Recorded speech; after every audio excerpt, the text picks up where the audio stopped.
Midday SuperTalk Mississippi, hour 2 of the program, kicking off a brand new week in the Element Wealth Studios. Joining us now, Frank Bordeaux, chairman of the Mississippi GOP. Morning, Frank. Thanks for coming on. Good morning, Gerard. Thank you for having me. Yes, sir. So let's start with a little news on an announcement here in the state of Mississippi, and that occurred with a candidate announcing this morning, right, here on our air. That would be right. Mandy Gunasakra says she's going to run for the Public Service Commission post as a commissioner in the Northern District. Presently, that seat is held by Democrat Brandon Presley. What do you think? We're excited about it. I met with her and her husband last night. Our staff did, and we're ready to work with her until she gets a primary opponent. If she gets a primary opponent, she's got a great background for it. Unlike some of the candidates we saw nationally, we may not have had the best candidates in the world, and that may be the result that we got last Tuesday. But we got a great candidate in Mandy. She's going to do a fantastic job. She's hit the ground running, and we're excited to work with her. And we're ready to beat Brandon. Yeah, so it's interesting that and of course Transportation Commissioner here in the Central District, held by Democrat Willie Simmons. I think those may be the only, right? They're presently held by Democrats, and of course all the statewide are in Republican hands. I think that's it, right? That's it. Yeah, yes, sir. Yeah, that's what I thought. So yeah, she's certainly qualified for that position, having served as the chief of staff of the EPA. During the Trump administration. Of course, she's been kind enough to fill in here on middays and also the Gallo Show as well.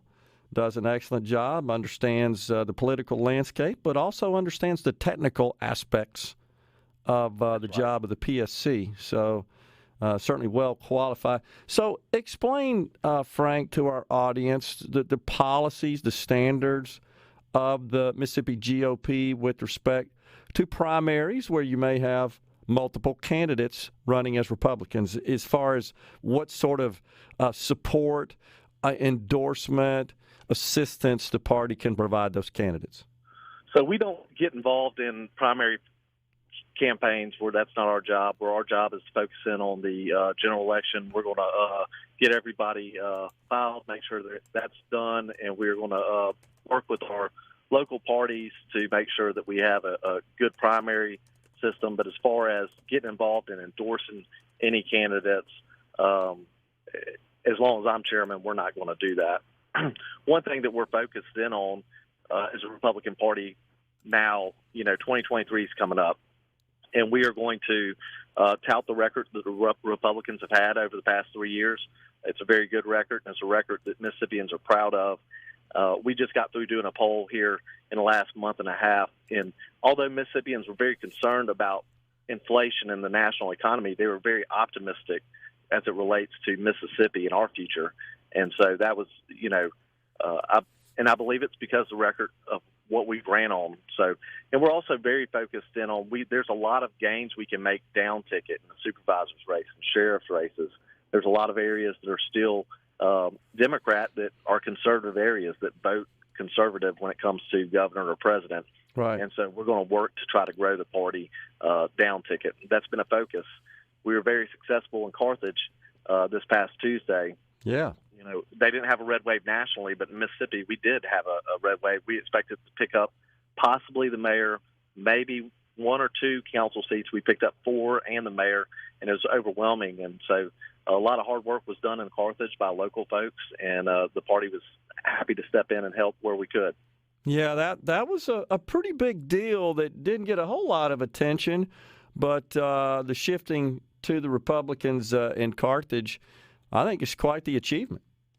It is, and we've seen it over the past couple of years where we're starting to see seats in cities that are had the tendency to go Democrat, they're going Republican. We're excited about that. We're ready to work hard for our counties.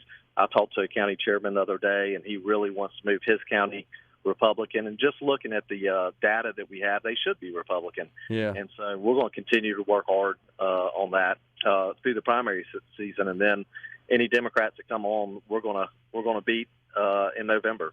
Yeah. Yeah, it's a good deal. All right, so there is a protest occurring as we speak for District 2.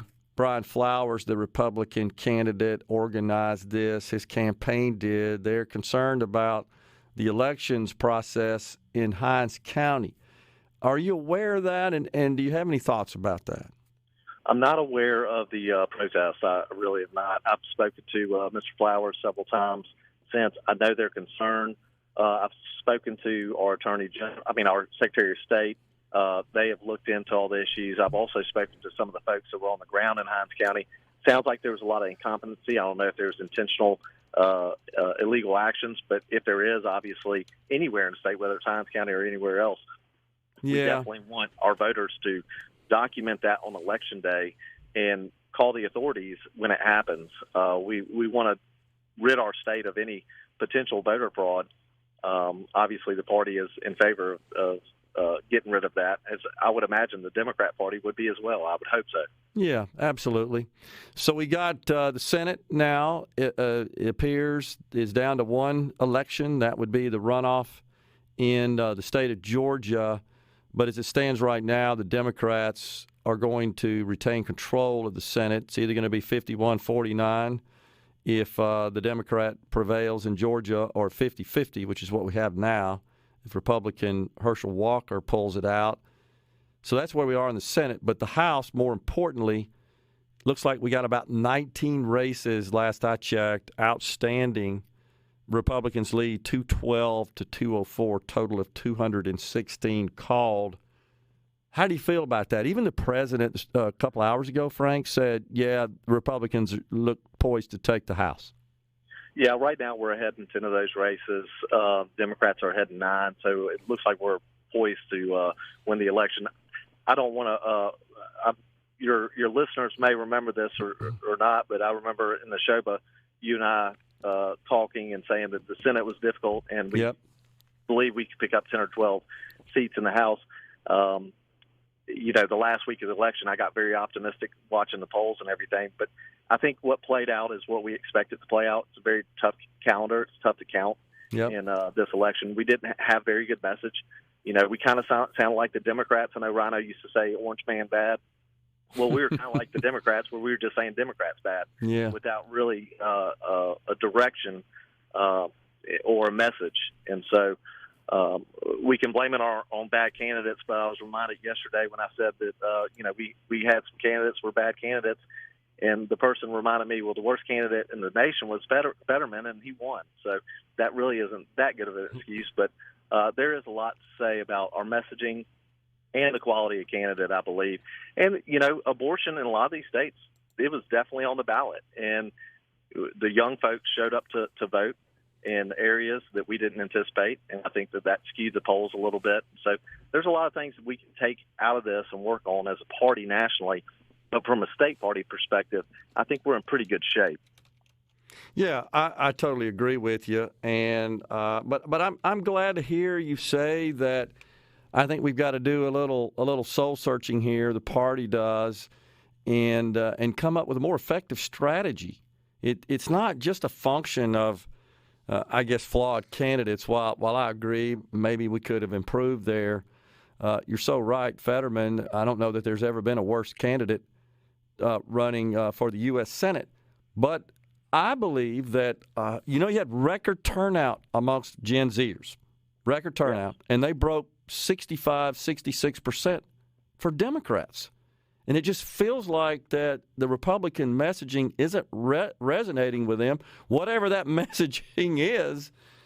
I just feel like, Frank, and I get you to comment on this, we got to focus on here's what we're going to do. Here's our vision, and here's how we're going to achieve it. But more importantly, this is what it means to you specifically.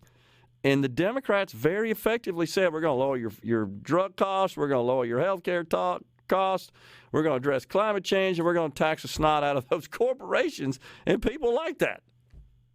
Yeah, well, and we have to answer that. I mean, I was sitting with my 8-year-old and 10-year-old yesterday evening, and we were eating McDonald's, and my son asked me, he said, what is inflation and what causes it? And so I started talking about it. He got it right away. And you can't tax 50% of the people, give that money away to the other 50% of the people and think that that's going to solve any problem. Totally agree. But totally we have agree. to be able to articulate that to all Americans, and we really need to do it on college campuses. Totally agree. You're spot on. Frank, appreciate you coming on, giving us an update. I'm sure we'll be talking soon. Good to talk to you, sir. Good to talk to you. Thank you. Frank Bordeaux, chairman of the Mississippi GOP, will step aside for a break right here in the Element Wealth Studios.